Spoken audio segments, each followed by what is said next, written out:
Hey everyone, welcome back. Today is a Friday and I had booked a day off work today to get the TRD skirts fitted, and typically it's raining, so that is not going to be happening today. So that was going to be the original video that you're going to be seeing. So this one. However, I have been lucky enough to have something made for me by another YouTuber, and we're going to take a look at that very shortly because that's turned up. And I've got some updates on some of the projects and things that I've got going on currently.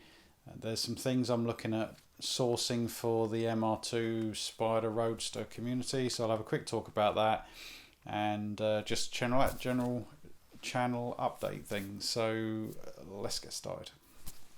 Okay, so if you haven't seen Neff Healy's channel, I'm going to put a link to it in the description for this video. It's also one of the featured channels on my channel.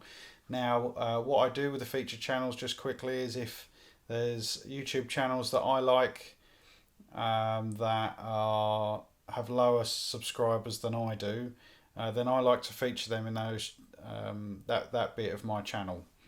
You know, because YouTube can be a pretty tough thing to get noticed.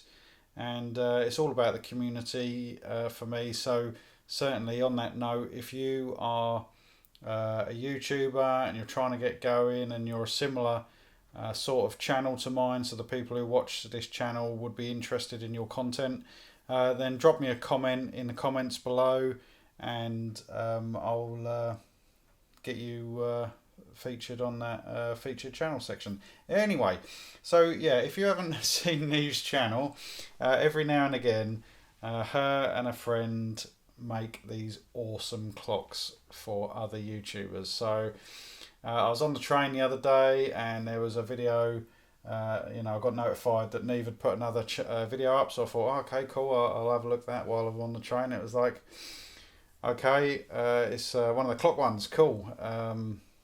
I'm not going to say too much about these videos.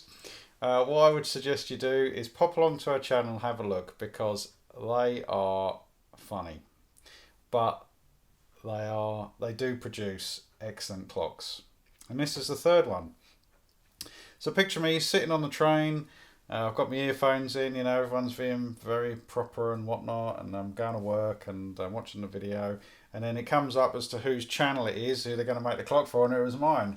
And I'm like, literally out loud, yes, it's me. So, and then realised like why everyone was looking at me.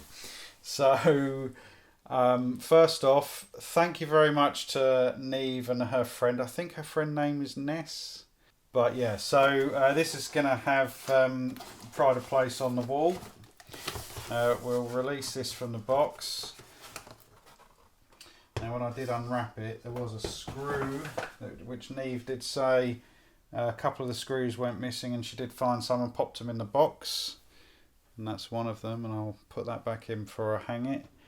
And when you watch the video, make sure you do watch the video as to see how this clock came to be, because it's a special thing. You'll see why possibly some things might have gone missing. So let's pop this screw in. Oh, we've got battery as well. Clock, that's nice. So clock number 3, Neff and Nessa. So when Neff and Nessa become super duper famous for their clock art, I will be privileged enough to have one of those clocks. Okay, so pop that in there. Marvellous. Let's get it hung up on the wall.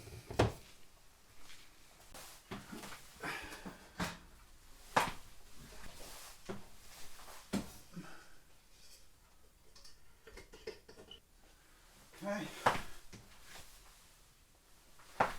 Marvellous.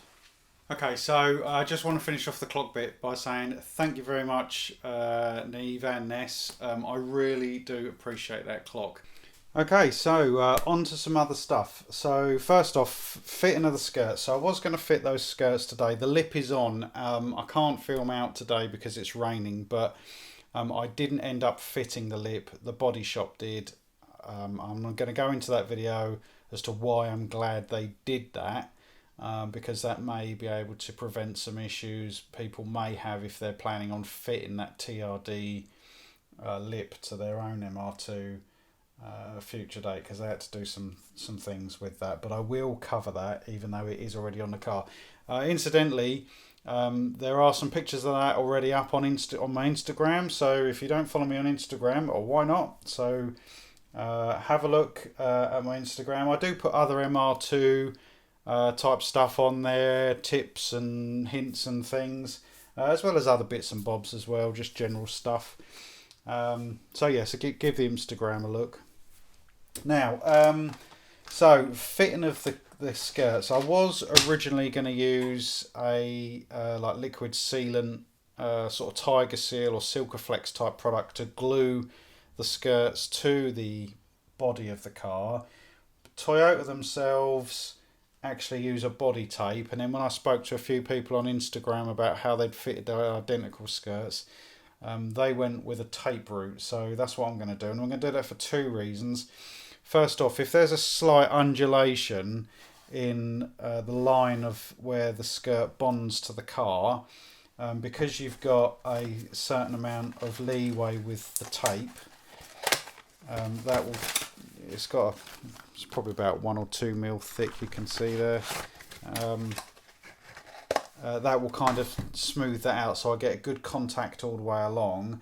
And also another reason is it's nowhere near as messy as trying to glue on body parts. I've done it before in the past with other cars and it went fine, but you've only got to put slightly too much on and you press it against the pan and it splurges up, and you've got to get rid of that. It's a pain. And the other thing is, if at any point for maintenance or I change my mind and want to go a different route with the MR2, it's much easier just to run a cheese wire down the tape line and then remove the skirt that way and clean the tape off the body of the car, rather than trying to get a adhesive product off, which I'll end up probably having to get the car repainted to get that stuff off. So if you're going to fit these, skirts yourself, there's some things you're going to need to fit them. Now, the first thing you're going to need, and I shall put links for where I bought these from, although when I had a look under the car, there are actually some under the car. I don't know if these are any different, but if you just have a look there, so there's like a press fit plastic rivet, and there's 4 of them, and we'll have a look at the skirt in a minute as to where they go, because I've actually got to drill the skirt for these. And then for each skirt there's 2 of these metal clips. Now I don't even know if you can buy these anymore. A member of the MR2 community was very kind enough to give me these. They were from his car. He no longer had the skirts on his, and these were pretty bent up, to be honest. And I've spent a bit of time bending them back to the shape that they're supposed to be. Now what I am going to do is I'm going to take some measurements and things for these. One, so if I want to make any more in the future I'll be able to. But also, if any of you guys and girls are watching this and you think, well, I could make those because it's just too expensive to get hold of some, but I don't know the sizing for them, well then I'll do like a sort of blueprint for these, and I'll have that somewhere, so I'll get that sorted out for you. Yeah, so essentially it's just a little bit of flat bar bent to the right shape for the right profile, and then drill a hole, tap it, and put your bolts in. So let's just have a quick look at the skirt and see how it fixes. Also, you've got some self tappers have got to go in the 2 ends where the wheel arches are, and I bought some stainless steel self tappers. So if we just quickly go over to the skirts themselves, I'll just move you over here. Okay, so if I, sorry about that, if I just zoom in a bit. Okay, so if I just point that down a bit. Okay, so you can see this point here, and this is one of the points where I'll need to drill this out. Now I'll only need to drill it out the diameter, there we go, the diameter of that, because obviously you've got quite a nice flange edge there to be able to clamp against the skirt itself, and that'll drill through there. That then pushes through there and push fits into the actual body of the car. And when you look underneath the MR2, you'll see 4 of these rivets. Oh, wrong way, let's just zoom out a bit there. Yeah, you'll see 4 of these rivets here. So they press fit in there. Then at that end, on the end, you've got a couple of self-tappers go in. And the same on the other end as well. There's a couple of self-tappers go in the end. And then at this point here and here, that's where these come in. These things here. And the skirt, the skirt drops in. Let's do it this way. So we'll do it this way. So the skirt line drops in. No, I'm lying. Like that there. You drill your hole here. There's supposed to be 2. The guy who gave me this said his skirts only had one on each skirt. So I'll see how that works out. But basically, you drill and clamp that there, and in this part here, the seal line just literally sits in there, and then you do your bolt up and it clamps it to the bottom of the seal where you would jack your car, you know, sort of not on that point but along that lip edge seal. It just literally just clamps on it to hold it in situ. So for each skirt you'll need some self tappers, some tape. That's what Toyota fitted them with initially, originally. You're supposed to have 2 of these brackets per skirt, and you'll need 4 of these per skirt. And you may find that they are actually already in the car, but I'll put the link below as to where I bought these. They're only a couple of pound, I think, for a pack of 10. I think they're going to be more the issue for you getting hold of them. They shouldn't be too much of a problem. Okay, so let's move on. Okay, so we'll just chuck them back away there. Now, hopefully this weekend, I've booked a Friday off and a Monday of next week, so I'm hoping over that time to get 2. I'll tell you what I will show you as well. These are the rear spats that I'm going on the rear. I didn't go with a TRD rear lip because, well, frankly, it's just not my preference. I wanted to go with this. These,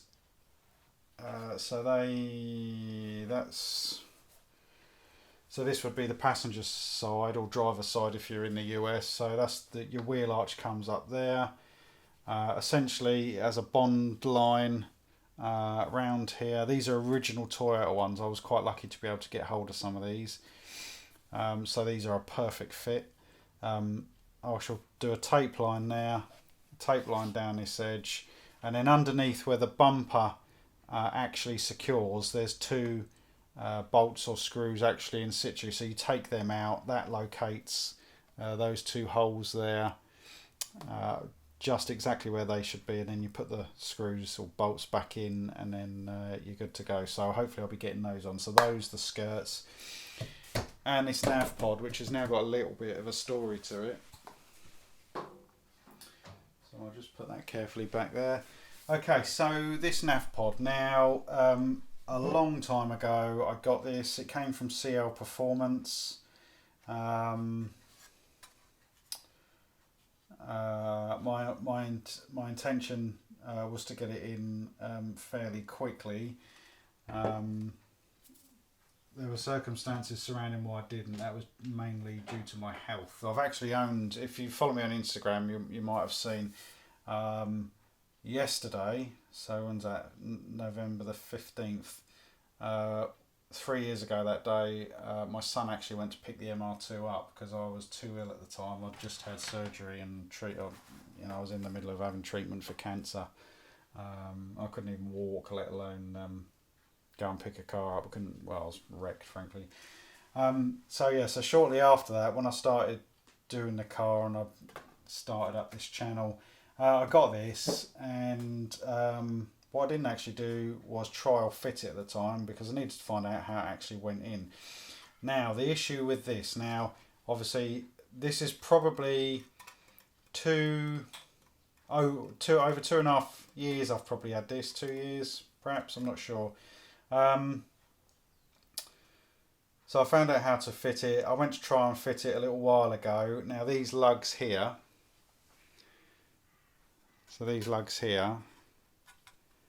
in no way allow this to locate properly. So I'm going to have to cut them off. They're just getting cut off. They are useless. They are completely in the wrong space. You could hook one in, the other one is nowhere near. I don't know actually if I might be able to. Now those of you who are watching who are familiar with fiberglass may be able to tell me, because this is pretty thick here. Would I be able to heat that up and bend them out? Because then that may make it, I may be able to do something with that. If not, you know, leave me a comment in the description if you think I can, that's a viable option to heat those lugs up and then push them out, if there's any leeway with that. Otherwise they're going to get just chopped off, and I shall have to work out another way to fit this. Also, if I can heat this up, there's quite a bow here on this front. That sort of sits proud of where the dash needs to go, so I'm going to have to sort something out with that. These lugs, I'm going to have to take them off because they're actually in the way. If you power, so I'm going to use this Samsung Galaxy 7-inch tablet, and it goes in there quite happily. I have a bit of a complication with it, which I'll come to in a minute. So that will fit in there. I'll probably in the end bond that in.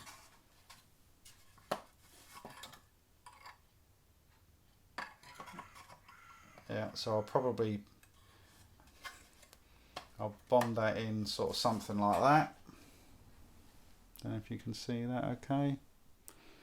So that'll get bonded in like that. Now I've got two issues with this. The first one is I can't get to the power on off switch, so I'm either going to have to do something with the operating system of this that it boots up and shuts down on power on and power off, or I'm going to have to create some sort of hole.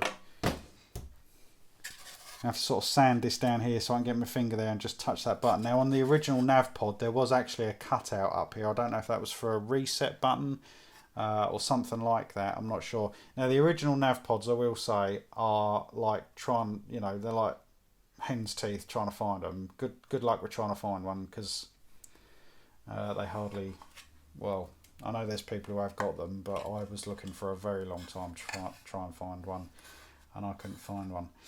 Now the other issue here is that with most of these tablets, the charging point is on, let's see if I can, it's a bit dark, but the charging point is on this edge. Now the issue was that I couldn't get a plug in there easily, and I've bought a 12 volt supply, which is this thing here. So what I ended up doing with this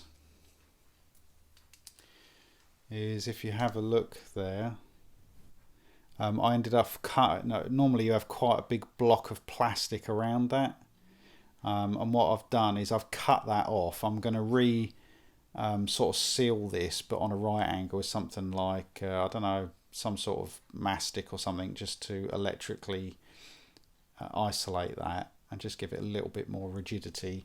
But then that means that on that bit there, I just take that out, plug that in. So the footprint of that charge point is much smaller. And then that gives me clear, if I just zoom in there. So that gives me, sorry, I'm not doing this in a very, there we go. So that gives me some clearance there to be able to get the charge point in and it not be stressing the cable. And that tab there is going to get broken off to give me further clearance. So that's that problem solved in terms of the power now. The issue that is, I'm going to just zoom you back out. Oh, wrong way. There we go. Yeah, so the issue is, do I grind this away at the top here enough to be able to get a finger onto that power switch on which will be on the sort of top there, to be able to turn the unit on and off, or is there a software route that I could take? So if anybody's got some info on that, I'd appreciate it if you leave me a comment. So yes, I'm hoping to get this prepped and everything else and test fitted, and I'll cover that in a video, and ready for paint. So if I get a reasonable day weather-wise this weekend, I'm going to get this primed and painted. So that's that. I'm not sure if I showed you these before, but these are actually the original fog lights that I took out the bumper, or my son took out the bumper before it went off for repainting. That is what happens to them. The inside of them breaks down and you get this sort of white powdery type stuff. But I was just going to show you the state. I mean, this thing is just wrecked. I mean, the car hasn't been in a collision or anything. It's just, I think these were the original fog lights, Toyota fog lights. And it's just cracked through, so it's no wonder you're getting water and stuff in there. I mean, the lens is just about ready to come out itself. And the other one was exactly the same. I mean, the back of it, I know they live in a pretty hostile environment, but the back of that is just, I mean, totally had it. So, you know, if you're getting that kind of thing going on in your fog light, you can kind of see why it's letting the moisture in and they're degrading. So they're going in the bin. I got a pair on AliExpress for about £20 delivered, and that came with bulbs as well, which I was pretty surprised about. Yeah, so I just thought I'd show you that because I think it's interesting to see why it is actually fail. Now, the last thing I'm going to talk about is flip keys. That's your standard Toyota key with the you know, your 2-button remotes and whatnot.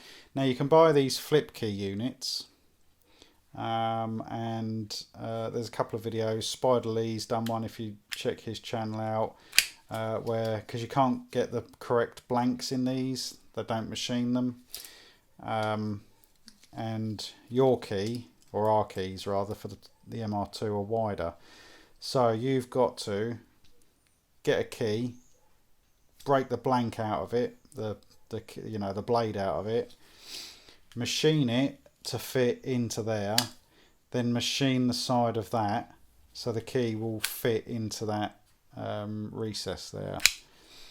They're not to everyone's taste, I understand that, but I quite like one because, as Spider Lee says, I don't like a key jabbing me in the pocket, and when it does dig you in the pocket, it hurts. So and plus, you know, why not? It's a little mod, you can do it. However, long story short, I have on the way some of these with some pre-made correct blanks in them, or ready to go in them. I'm just speaking to someone at the moment about how the edges of this section here gets machined for the key to then subsequently flip in, because this is a toy 43 blank, which is different to the MR2 Spider Roadster keys. So my question is this: if I can get these created, leave me a comment in the comments section. Is this something that you would look to perhaps buy? I'm not looking to make loads of money. Obviously I need to cover, it's more something for the community really, MR2 community. Obviously I need to cover my costs in terms of product and postage and so forth.